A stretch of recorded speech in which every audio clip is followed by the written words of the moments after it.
Bismillahirrahmanirrahim. Saya seger kembali ya. Jadi tadi kita membahas tentang hadis Imam Al-Mahdi. Apa arti Al-Mahdi? Al-Mahdi artinya yang dapat hidayah. Arti keduanya yang selalu dibimbing oleh Allah. Dan tadi kita sudah sebutkan di awal bahwa Al-Mahdi pasti keturunan Rasulullah. Maka siapa saja yang meragukan nasab-nasab mereka para habaib, ini perlu diragukan. Udah kena fitnatul Dajjal. Walaupun urusan duniawi habaib bisa tengkar sama habaib, itu urusan mereka. Kita tetap cinta kepada mereka. Apa kata Nabi? Ahibbu zurriyati hubban li. Cintailah keturunanku karena cinta kepadaku. Hadis ini riwayatnya hasan, bagus. Maka wajib mencintai zuriat Nabi. Bedanya kita dengan Syiah, kita tidak meyakini para habaib itu maksum. Apa arti maksum? Terpelihara dari dosa. Habib ya habib biasa. Yang mahal itu darah yang mengalir di tubuhnya. Ada darah Rasulullah SAW. Meskipun dia pemaksiat, meskipun dia tidak berilmu, kita hormati dia. Tapi kalau ada habaib, sudahlah habib, dia berilmu, kita hormat kepadanya dua kali. Hormat dia sebagai nasab, pewaris nasab Nabi. Yang kedua, pewaris ilmu Nabi Sallallahu Alaihi Wasallam. Maka hati-hati, di akhir zaman ini akan tambah panjang ke depan ini. Kelompok-kelompok atas nama agama yang mencoba menghancurkan ajaran cinta kepada zuriat Rasulullah Sallallahu Alaihi Wasallam. Betul, di sana sini Habib kan manusia biasa. Tanya aja ke Habib. Habib siapa aja tanya, antum manusia biasa atau manusia super bib? Pasti dia bilang, kami manusia biasa. Tapi yang mahal itu nasabnya, Pak. Itu yang mahal. Dan di dunia ini, nasab yang terjaga itu nasabnya Habib. Karena Nabi sudah mengatakan, kullu nasabin inqata'a illa nasabi. Semua nasab pasti terputus kecuali nasabku. Semua sanad keilmuan akan terputus kecuali sanadku. Maka orang yang tidak punya guru dan melarang berguru, dia sudah terputus kepada Rasulullah Sallallahu Alaihi Wasallam. Apalagi cuma ikut buku, yang ngarang buku berguru, dia yang baca buku tidak mau berguru. Dan yang kedua, tadi kita sudah singgung sedikitnya banyak. Nabi mengatakan Mahdi itu gelarnya, orang yang di-guidance oleh Allah. Di-guidance oleh Allah. Namanya kita sudah jelaskan arti ism. Apa arti ism? Ketinggian derajatnya, mewarisi ketinggian derajatku. Aku itu siapa? Kata Nabi, kuntu nabiyan, aku nabi sebelum ada semua para nabi Sallallahu Alaihi Wasallam. Dulu Nabi Musa berdoa, ya Rabb, tolong jadikan aku nabi akhir zaman. Kata Allah, udah ada wahai Musa. Nabi Musa terima, dia Nabi Allah, dia sangat faham bab ridha. Maka beliau mengatakan, ya Rabb, kalau begitu tolong jadikan aku umat Muhammad Sallallahu Alaihi Wasallam. Bapak pernah doa nggak dulu Pak jadi umat Nabi Muhammad? Enggak. Tapi Allah kasih hadiah Pak ya. Ini yang disebut nikmatul ijad. Nikmat diwujudkan sebagai umat Nabi Muhammad. Bersyukur nggak Pak? Maka Imam Nawawi bilang, ente kalau nggak bersyukur, wujuduka zanbun, wujudmu itu dosa kalau kamu tidak bersyukur. Jadi kita sebagai umat Nabi juga syukur Pak. Maka saya bersyukur setiap saat, apapun yang terjadi, baik kata orang, buruk kata orang, kayaknya semuanya harus disyukuri. Nggak ada satupun yang Bahkan corona terjadi pun membuat kita lebih dekat kepada Allah. Coba, selama corona kita bisa ngaji online kan? Dulu nggak pernah ngimamin anak istri, itu bapak-bapak itu udah mulai ngimamin anak istri selama corona. Ya, ada rahasia-rahasia yang Allah Subhanahu wa Ta'ala buat. Nggak ada yang buruk-buruk, itu mindset. Kalau kita memandang dengan pandangan Allah, semuanya terlihat baik karena Allah itu telah mengatur sebaik-baiknya. Betul, fitnatul dajjal itu zahirnya terlihat buruk, tapi batinnya itu adalah kebaikan. Ujian bagi anak sekolah itu baik atau buruk, Pak? Nih contoh nih, kita kan maunya nggak anak kecil kalau dulu nih pada pengen bolos ujian kan. Tapi kalau kita paham nggak diikutkan namanya dalam ujian, sedih nggak? Sedih kita. Orang tua yang udah bayar SPP, nama anaknya nggak masuk dalam daftar orang yang mahasiswa ujian, gimana? Marah nggak? Bisa bakar sekolahnya Pak sekarang. Bisa gampar gurunya orang tua hari ini. Begitu teganya orang tua sama guru. Dia nggak bisa ngajar, udah minta tolong sama orang. Emang dengan SPP segitu bisa bayar guru? Gak bisa Pak. Rasulullah mengatakan, innama bu'itsu mu'alliman. Aku ini diutus sebagai guru. Maka hormatilah semua guru karena dia pewaris ilmunya Nabi Sallallahu Alaihi Wasallam. Kita beruntung Pak punya guru-guru yang tulus. Ya guru-guru yang tulus. Alhamdulillahirabbil alamin. Gimana? Udah ada pertanyaannya? Ini pertanyaan aneh-aneh kayaknya. Antum yang baca itu nggak jelas tulisannya. Ya.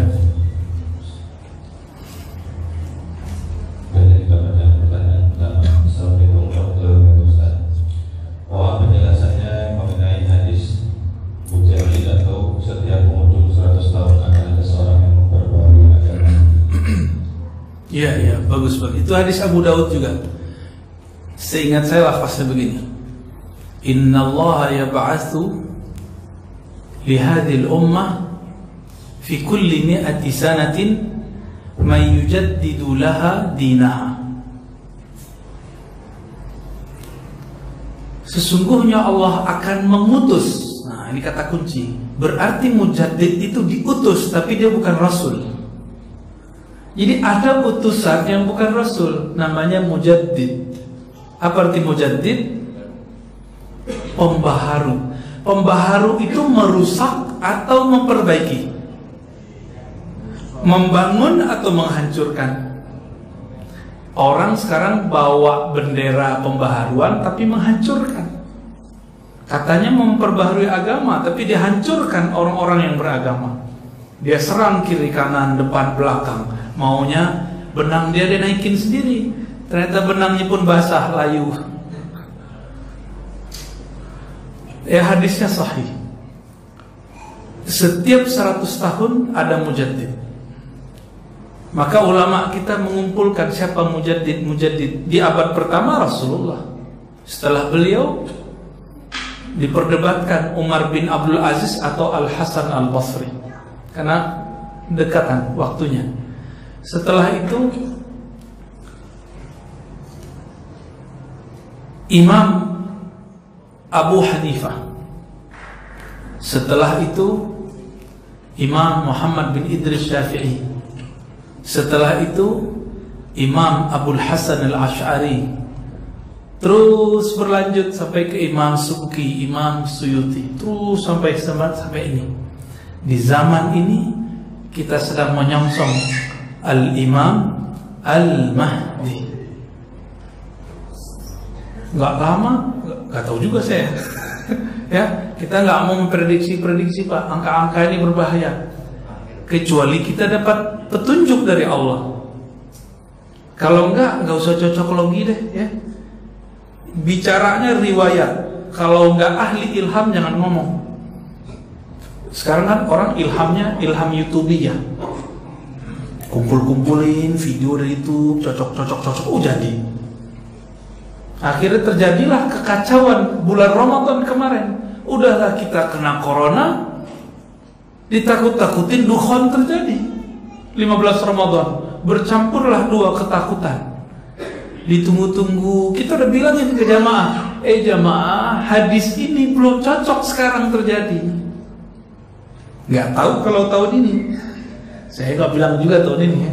Nggak tahu juga tahun besoknya lagi. Karena Nabi tidak kasih tahu kapan, kita serahkan saja kepada Allah ya. Mau terjadi mau kenapa? Itu aja Pak. Kita jawab, raditu billahi Rabbah, aku ridho. Ya Allah, engkau mau apa aja aku terima. Yang penting kita di barisan yang benar ya Allah, amin. Jangan di barisan yang salah. Begitu hadisnya. Jadi hadis tentang pembaharu, nah ini sekarang terakhir. Udah tua dunia kita. Tandanya apa Pak? Semuanya sudah ada di genggaman. Tuh, handphone antum itu. Katanya anti Cina, handphone Cina semua. Tuh, Cina. Oppo. Ya Pak, yang benar Pak? Nah, jadi kita nih kalam dengan tangannya udah beda. Maka udah dekat ini semua. Udah dekat Pak semua. Kalam sama jarinya udah beda. Ya, katanya anti Amerika, handphonenya Apple. Jadi ternyata ini bukan perang Cina-Amerika, bukan perang Amerika-Rusia, bukan perang Iran-Saudi, bukan. Ini perang Fitnatul Dajjal dan Imam Mahdi. Faham? Maka jangan gak usah salah-salahin siapa-siapa lah. Saya udah berkali-kali ngomong, udah corona ya ada, udah biarin aja ya. Katanya corona Wuhan, ini sekarang ada UK, kenapa gak ada yang marah-marah? Corona UK, Inggris, kenapa gak ada yang marah? Sekarang Pak di Amerika, semua orang Asia itu dibully. Lagi mata sipit-sipit kayak gini nih ya. Tuh sipit-sipit. Yang muka Arab siapa di sini? Muka Arab dibully Pak. Orang Amerika itu rasis. Katanya demokrasi. Katanya demokrasi, tapi mereka rasis. Coba lihat video-videonya. Orang Asia lagi ditonjok gitu. Siapa yang ditonjok? Cina. Karena mereka benci banget. Udah ketanam dalam pikirannya Cina ini musuh. Padahal mereka baru masuk Amerika setelah orang Cina buat kota-kota tua, kota Cina, pecinan kata orang Jawa. Kalau kita sebut apa? Kampung Cino. Ada di sini kan? Kampung Cina di Pekanbaru ada dulu, nggak tahu kok sekarang. Payakumbuh tempat saya dulu ada, Bukit Tinggi bagus sekali dekat dengan Jam Gadang. Padang yang nggak ada Pariaman Pak, takut mereka. Ya habis mereka di situ. Ada sejarah gelap lah di situ ya. Ya maklum mereka bertahan hidup akhirnya melihat cari aman. Ternyata cari aman tak aman. Habis sama orang Pariaman. Yang agak aman ya Eropa. Orang Asia di sana lumayan dihargai. Tapi di Amerika enggak, rasis dari dulu begitu. Jangankan kita, Amerika Latin datang ke sana itu dibully. Puncaknya pembuliannya itu Donald Trump kemarin. Ya dunia secara akhlak itu tambah buruk, tapi secara peradaban kemajuan intelektual itu tambah bagus, spiritual itu jatuh. Jadi pentajdid ini dia akan merevisi, memperbaiki spiritual orang. Kalau teknologi gak perlu diperbaiki, manusia sudah canggih. Sekarang kita mau makan apa tinggal pencet-pencet datang GoFood, ya kan? Oh itu lebih canggih dari zaman Nabi Sulaiman. Serius Pak, Nabi Sulaiman itu pakai tongkat, pakai doa-doa dulu palingnya Bismillah apa? Kita nggak perlu pakai Bismillah jalan nih, ya canggih kan? Ini udah dekat Pak semua. Tapi kapan? Wallahu a'lam. Gak usah takut. Kalau ada fitnatul dajjal, ada hidayah al-mahdi, gitu. Jangan cuma ngangkut-ngangkutin orang, harus ada juga kabar gembiranya. Ini kabar gembiranya bahwa ada al-imam al-mahdi. Tapi Imam Mahdi nggak mungkin keluar-keluar lah. Dajjal aja belum keluar, Yang keluar duluan siapa? Ini tahapannya fitnatul dajjal. Dajjalnya belum keluar. Kalau ada fitnatul dajjal, kekacauan dajjal, maka juga ada hidayah al-mahdi bersamaan. Mereka mainnya underground nggak? Terlihat oleh mata nggak? Enggak, efeknya iya, tapi pergerakannya nggak ketahuan. Sama al-mahdi nanti buat juga begitu. Sama semua, nggak usah khawatir. Kita persiapkan iman yang kuat, akhlak. Nah, akhlak yang paling penting.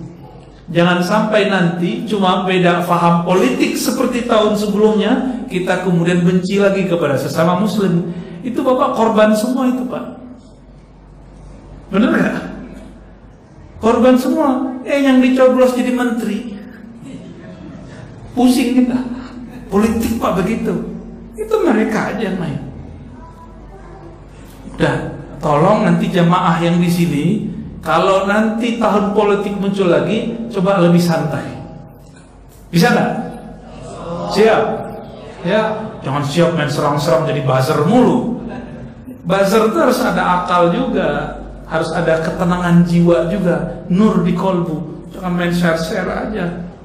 Ada adabnya, ada ilmunya, karena semua yang kita lakukan itu dihisab oleh Allah Subhanahu wa Ta'ala. Lanjut. Pertanyaan selanjutnya menyangkut Imam Ahmadi, apakah sudah ada sekarang Ustaz? Gimana menurut Ustaz? Kalau ada itu seperti apa? Saya tanya, Dajjal udah ada belum? Serius? Berarti antum belum ngaji Dajjal ya? Kalau gitu Mahdi juga nggak tahu kan? Ya udah nggak usah tahu dulu deh, rahasia.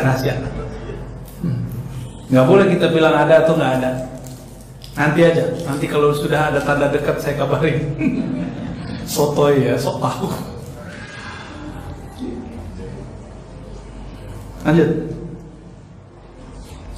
Bagaimana kehidupan kita setelah Imam Mahdi muncul dan bagaimana kehidupan selanjutnya setelah Al-Masih Dajjal ini turun?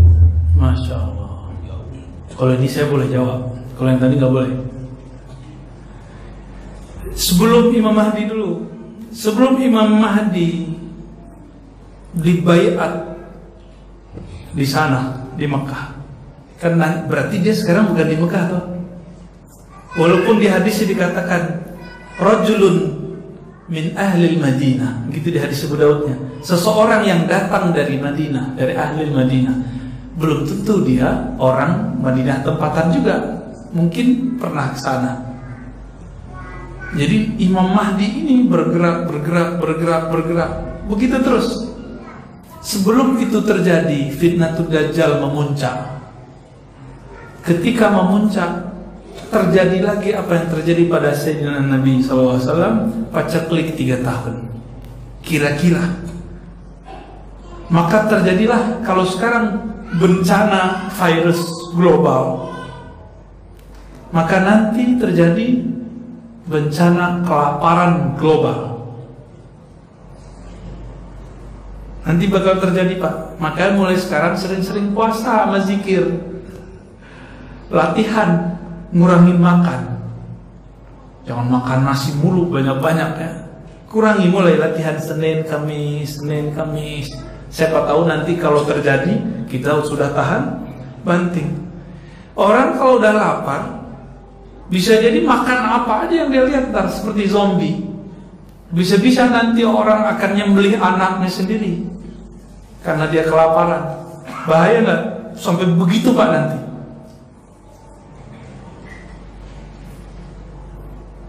Ini yang disebut fitnatul Dajjal. Jadi sebelum Dajjal keluar aja udah susah hidup kita. Susahnya nggak sekarang corona kita masih bisa. Bahkan di sini sudah biasa, udah hijau lah kira-kira. Kita udah boleh ngumpul segala macam.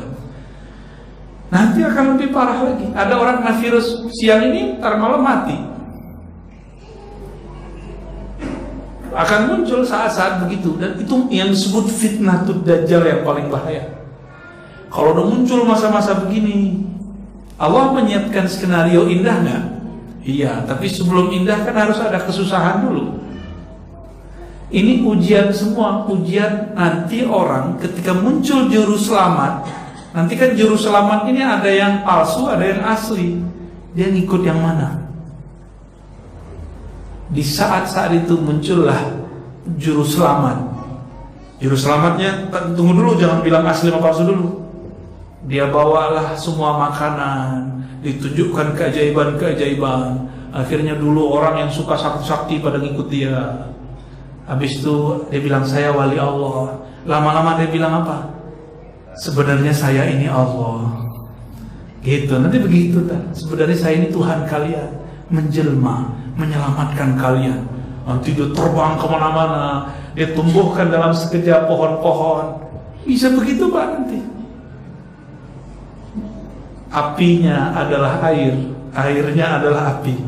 Harus disebut Al-Masih tapi Dajjal. Juru selamat tapi palsu. Yang dia sedang mempersiapkan orang-orang sekarang berwajah ustaz, berwajah tokoh untuk mencoba tidak mempercayai adanya keturunan Rasulullah SAW. Baru kemudian Imam Mahdi berjuang. Itu di zaman itu mungkin ini udah nggak ada Pak. Orang udah nggak bisa kerja, maka nggak ada listrik. Kembali kayak zaman kita masih kecil dulu. Zaman saya kecil dulu, saya pernah nggak ada listrik Pak. Saya udah pernah merasakan itu. Lama bertahun-tahun. Kampung kena semua. Kita di Tanjung, tahu Tanjung ya? Dekat kuburan Pak, Tanjung kuburan. Belakang rumah saya nggak ada, dekat kuburan. Orang udah dapat listrik, kita belum dapat listrik. Gelap. Tapi di saat itu saya udah hobi baca. Udah bayangin udah sampai ke sana, mirip-mirip begitu. Pakai minyak tanah, syukur kalau ada, kalau nggak ada. Nanti begitu semua. Jadi karena orang tidak ada yang bisa bekerja, bukan bahan alam semesta habis, enggak. Sumber daya ada, tapi orang nggak bisa bekerja. Corona kemarin sempat nggak kerja kan orang-orang. Sempat sebulan, 2 bulan, 3 bulan itu kacau itu. Sebelum ketemu pola-polanya bagaimana cara bekerja di musim pandemi. Udah banyak teman kita yang tepar, perusahaannya tutup, rumah makan nggak buka-buka lagi. Perusahaan udah banyak Pak Jakarta yang udah nggak close, exit sudah. Nanti orang nggak bisa kerja. Gimana? Ketakutan nggak saya cerita begini? Saya udah sering dapat cerita begini Pak. Ketakutan juga kita. Tapi tenang, Allah itu khairul makirin. Allah itu ngaturnya lebih cakep daripada si Dajjal. Tenang aja. Cuma orang kan nggak mau tenang, orang mau kusuk-kusuk. Ya, mau kusuk-kusuk, nggak ada ketenangan di hatinya karena nggak zikrul qalbi. Baru nanti ketika terpojok Al-Imam Al-Mahdi bersama pengikutnya nggak banyak Pak. Yang inti cuma 313, sebanyak jumlah Ahlul Badar, sebanyak jumlahnya para Rasul. 313, tapi doa-doa mereka mustajab, zikir-zikir mereka senjata. Kalau doa mereka mustajab, zikirnya senjata, sakti nggak tuh 313? Sohibul Karomat, ya mirip-mirip Ahlul Badar ngelawan ribuan orang, sekali tonjok yang jatuh 3. Tonjok ini jatuh 3, 4, 5, 10 bisa begitu nanti. Karena di dalam dirinya ada kekuatan, di dalam kekuatan nurun ala nur. Ada nur, di dalam nurnya ada nur lagi. Musuh Allah gelap lagi, gelap berlapis-lapis. Terang lawan gelap, menang siapa? Ya menang terang lah. Mereka sedikit, tapi mereka sedikitnya itu banyak. Tentara Dajjal itu banyak, tapi banyaknya itu buih. Yang paling menyedihkan apa Pak? Ini kabar buruknya ya. Tentara Dajjal itu terbanyak adalah umat Islam, zahirnya aja, batinnya itu munafik. Mereka lah Khawarij yang berdarah zombie, ingin gorok orang-orang Islam. Yang paling pertama mereka gorok siapa? Zuriat Nabi. Karena mereka tidak percaya dengan adanya zuriat Nabi. Pakai kopi apa? Mungkin pakai serban, mungkin pakai sarung, pakai gamis. Tapi mereka bencinya sama zuriat Nabi nggak tanggung-tanggung. Itu yang nanti akan ada pembantaian besar-besaran terhadap zuriat Rasulullah. Itu kerjaan Dajjal. Karena seperti zaman Fir'aun, masih ingat?